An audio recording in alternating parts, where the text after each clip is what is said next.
Green van, party time, excellent. Kitty says more power would be perfect. So we hit the books and drew it up. What I'm going to do is put my crawler motor, which I like, and my race motor, which I like, mesh them all together on the same spur gear using 2 pinions on each other. There's plenty of room inside of the van. I'm going to use 2 ESCs.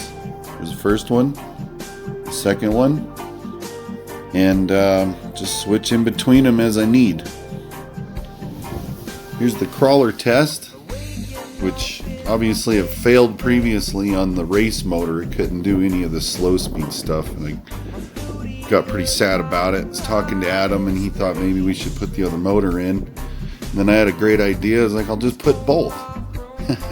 I've never seen anybody do 2 motors, and the only issue is you have to disconnect the crawler motor battery in order for it to be able to spin up to the 60,000 RPM that the other motor can spin up to.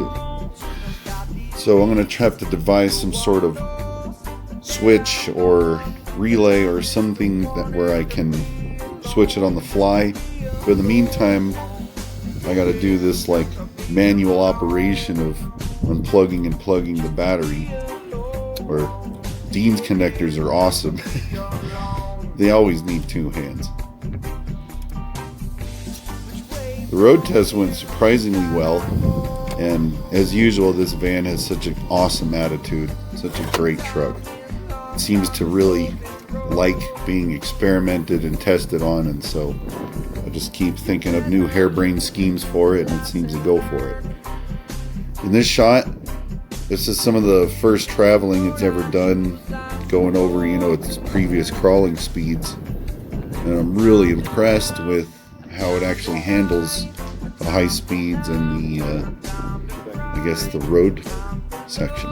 And so now I have a truck that can do crawling and highway speeds, what a normal one-to-one truck can usually do also. So it's quite functional, I think. This part's really fun. Love driving this truck.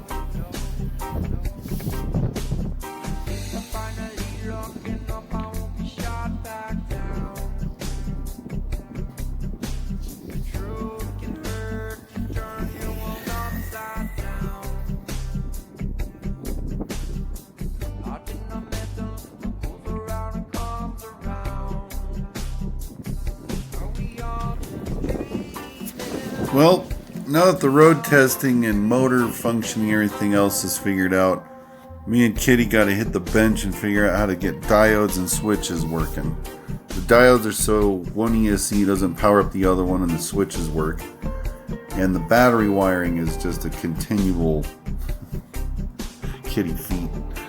Battery wiring is just a continual nonsense of back and forth switches and stuff, so I'll get back to you. Meantime, milkshakes. See ya.